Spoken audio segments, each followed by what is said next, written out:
जय हिंद मेरे साथियों, स्वागत है आप सबका आपके अपने यूट्यूब चैनल बघेली एजुकेशन में। मेरे साथी, जैसे कि आप लोगों को पता है कि हम आप सभी को सभी सब्जेक्ट की इम्पोर्टेंट क्वेश्चंस बता रहा हूं, जो कि आपके बोर्ड एग्जाम में कन्फर्म है मेरे साथी कि यहीं से क्वेश्चंस आएंगे जो कि मैं बता रहा हूं। और मैं आपको पहले ही बता चुका हूं, थंबनेल में आप देख चुके हैं कि मैं 100% रिजल्ट की गारंटी लेता हूँ। गारंटी मैं आपकी ही बेस पे लेता हूँ मेरे साथी। अगर आप मेहनत कर रहे हैं, आप सारे क्वेश्चंस पढ़ रहे हैं, तो मुझे गारंटी लेने में क्या दिक्कत है। और कंफर्म आपके यही क्वेश्चंस आएंगे, बस आप उसमें थोड़ी सी मेहनत करिए। ठीक मेरे साथी, तो चलिए हम अपनी इस वीडियो को स्टार्ट करें। स्टार्ट करने से पहले एक ही रिक्वेस्ट करूंगा कि प्लीज़ अगर आप चैनल पे नए रहेंगे तो चैनल को सब्सक्राइब जरूर कर लीजिएगा। चलिए मैं स्टार्ट करूं अपने इस क्वेश्चन को। मेरे साथी, मैं आप लोगों को पहले ही बताया था कि अपनी जो बायो है वो 5 यूनिट में बटी हुई है, जिसमें से 2 यूनिट मैं आपको बता चुका हूँ। मेरे साथी, उस यूनिट में मैं आपको सारे इंपॉर्टेंट क्वेश्चंस बता चुका हूँ। हम इस वीडियो में आपको यूनिट 3 के बारे में, जो कि पहली वीडियो में इसके पहले बना चुका हूं, जिसमें मैं मेरे साथी अध्याय 8 को कवर किया हूं।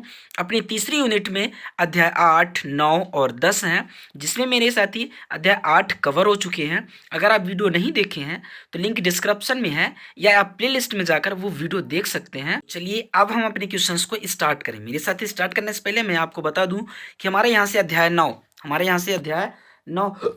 जो कि बोर्ड एग्जाम में नहीं आएगा। बोर्ड एग्जाम ने इसके रिड्यूस कर दी चुका है मीन्स इसको खत्म कर चुका है कि यहाँ से कोई भी क्वेश्चन नहीं पूछा जाएगा। ठीक, तो अध्याय 9 हमारा रिड्यूस है। यहाँ पर मुझे मेरे साथी अध्याय 10 को पढ़ने हैं। अब अध्याय 10 को कैसे पढ़ना है, जो कि मेरे साथी पहले मैं आपको ब्लूप्रिंट बता चुका हूँ कि यहाँ से आपके टोटल 7 नंबर के 1-1 नंबर वाले आएंगे। 2 क्वेश्चंस रहेंगे 1-1, 2-2 नंबर के, और एक क्वेश्चन रहेगा मेरे साथी 3 नंबर का, जो कि हमारा 14 नंबर पूरे हो जाते हैं। और इसी यूनिट से टोटल 14 नंबर के क्वेश्चन आएंगे। तो प्लीज़, 9वां अध्याय तो यहाँ कट है ना। तो जब 9वां अध्याय यहाँ पर कट है तो हमसे इससे तो कोई मतलब है नहीं। तो आपके पास चांस है, आपके पास सिर्फ 2 अध्याय 8 और 10। तो 8 और 10 को आप सिर्फ पढ़ लीजिएगा, कन्फर्म मेरे साथी आप बड़े आराम से आप 10 नंबर पा सकते हैं, 7 नंबर पा सकते हैं। तो चलिए हम स्टार्ट करें अपनी क्वेश्चन स्कोर। मेरे साथी, यहाँ पर हमें 2 नंबर और 3 नंबर की क्वेश्चंस अधिकतर पढ़ने हैं, है ना। तो चलिए मैं थोड़ा सा अपनी इसको छोटी कर दूं, है ना। बहुत बड़ी दिख रही हूँ, अच्छा दिख रहा हूँ। अच्छा, भूल हो जाता हूँ ना मैं। चलिए, हमारा अगला क्वेश्चन से क्या कहता है, पहला क्वेश्चन क्या कहता है, किस खाद्य पदार्थ में लैक्टिक एसिड बैक्टीरिया मिलते हैं।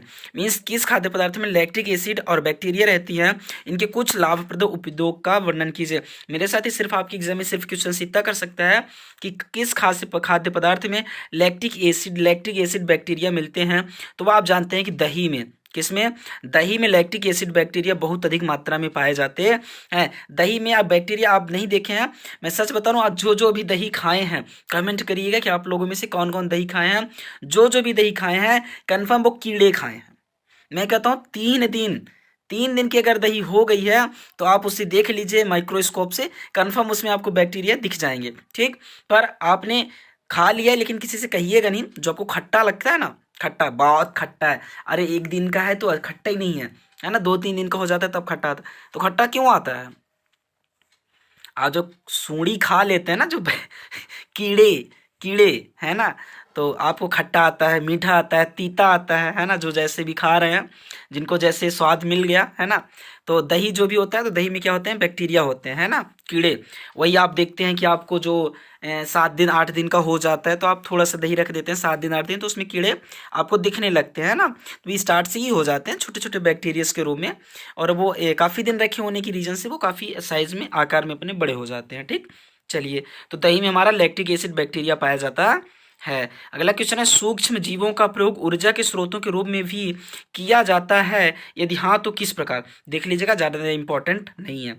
अगला क्वेश्चन है मेरे साथी, जैव उर्वरक किस प्रकार मृदा में उर्वरकता को बढ़ाते हैं। ये क्वेश्चन इंपॉर्टेंट है, इस क्वेश्चन को आप लोग काफ़ी अच्छे से देख लीजिएगा, स्क्रीनशॉट भी ले लीजिए, है ना। चलिए हम चलें अगले क्वेश्चन को। और मेरे साथी, अगला क्वेश्चन हमारा क्या कहता है, देख लीजिए। प्राथमिक उपचार और द्वितीयक उपचार में अंतर, जो कि 2020 में आया था, तो कन्फर्म है यह ससुरा 2023 में अउबई करेगा। और इस क्वेश्चन को आप काफ़ी अच्छे से पढ़ लीजिएगा, प्राथमिक उपचार और द्वितीयक उपचार में अंतर। अगला क्वेश्चन है, प्राथमिक बहिस्राव के द्वितीयक उपचार के दौरान बीओडी किस प्रकार कम हो जाती है। इस क्वेश्चन को भी देख लीजिएगा, आ सकता है आपके एग्जाम में। ठीक, अगला क्वेश्चन है, हानिप्रद जीवाणुओं द्वारा उत्पन्न रोगों के नियंत्रण में सूक्ष्म जीव किस प्रकार महत्वपूर्ण भूमिका निभाते हैं। एक बार देख लीजिएगा मेरे साथ ही, आ सकता है पर ज़्यादा की इंपॉर्टेंट नहीं, ज़्यादा चांस भी नहीं। तो हमारा अगला क्वेश्चन क्या कहता है, देख लीजिए। जीवाणुओं में परजीवी विषाणुओं को क्या कहा जाता है, उनका एक स्वच्छ नामांकित चित्र बनाइए। मेरे साथी देख लीजिए आप लोग, जीवाणुओं को संक्रमित करने वाले विषाणु जीवाणु भोजी कहलाते हैं, जिसका नामांकित चित्र ये रहा मेरे साथी। चित्र आप देख सकते हैं, पर जिसका ज़्यादा चांस नहीं है। अगला क्वेश्चन है, जैविक या जैव रासायनिक ऑक्सीजन मांग किसे कहते हैं। इस क्वेश्चन को भी देख लीजिएगा। इसका आंसर मेरे साथी लघु तरीके चौथा प्रश्न है, जो कि ये रहा, आप देख लीजिएगा, है ना। ये रहा क्वेश्चन आंसर उसका, देख लीजिए। यहाँ पर सिर्फ उतना ही नहीं, उस पूरे का डिटेल दिया गया, ऑक्सीजन मांग क्या है ना। तो इस क्वेश्चन को देख लीजिएगा, ठीक। फिर इसके बाद मेरे साथी अगला क्वेश्चन क्या कहता है, जो कि आपके एग्जाम में नहीं आएगा। और फिर है मेरे साथी बहुत इंपॉर्टेंट क्वेश्चन, वहित मल से आप क्या समझते हैं, वहित मल हमारे लिए किस प्रकार से हानिप्रद है। बहुत ही इंपॉर्टेंट क्वेश्चन है मेरे साथी, जो कि आपके एग्जाम में आएगा। इसका स्क्रीनशॉट आप लोग ले लीजिए, है ना, काफ़ी टाइम है, इसका स्क्रीनशॉट आप लोग ले लीजिए, ठीक। फिर चलिए अगले क्वेश्चन की ओर हम चलें। अपना का अगला क्वेश्चन क्या कहलाता है मेरे साथी, खाद और जैव उर्वरक में अंतर। खाद और जैव उर्वरक मेरे साथी बहुत ही इंपॉर्टेंट है, दो इधर है एक इधर होगा, ठीक। ये रहा, आप स्क्रीनशॉट ले लीजिए, है ना। और बहुत ही इंपॉर्टेंट है, जो कि आपके लिए है, और बोर्ड एग्जाम में आएगा ये क्वेश्चन। अगला है मेरे साथी, मैं आपको दिखा दूं, उपापचय के दौरान सूक्ष्म जीव गैसों का निष्कासन करते हैं, उदाहरण द्वारा सिद्ध कीजिए, ठीक। तो इसका भी देख लीजिए, आंसर्स है ना, पॉइंट में है, स्क्रीनशॉट ले लीजिएगा, ठीक। हम चलिए अगले क्वेश्चन की ओर। अगला क्वेश्चन है मेरे साथी टिप्पणी टाइप का है, पर ये क्वेश्चन एग्जाम में आपके नहीं आएगा, ठीक। अगला अगला अगला ये भी नहीं आएगा। अगला अगला अगला सूक्ष्म जीव नियंत्रक, ये भी नहीं आएगा। किसी प्राकृतिक स्रोत, वहित मल उपचार, प्राथमिक उपचार, ये भी नहीं आएगा। द्वितीयक उपचार, इसको तो प्राथमिक और द्वितीय का तो अंतर भी पढ़ चुके हम, ठीक। फिर इसके बाद आ जाता है मेरे साथी अध्याय 11, जो कि यूनिट 4 है। तो यूनिट 4 को हम आपको नेक्स्ट पार्ट में बनाएंगे, नेक्स्ट पार्ट की वीडियो में बता देंगे आप लोगों को मेरे साथी। हमें बहुत उम्मीद है, और आप लोगों को हमें उम्मीद यही रहेगी, और है भी कि आप लोगों की यह वीडियो समझ में आ गई है। प्लीज़ अगर ये वीडियो आपको अच्छी लगी हो, समझ में आ गई हो, तो अंत में ही रिक्वेस्ट कर रहा हूँ कि आप वीडियो को लाइक करें और अपने सभी सगे संबंधियों तक शेयर करें, ताकि मेरे साथी अपनी फैमिली बड़ी सी बड़ी हो सके, ठीक मेरे साथी। चलिए फिर मिलता हूँ आप सबसे एक और नई वीडियो में, तब तक के लिए जय हिंद, वंदे मातरम।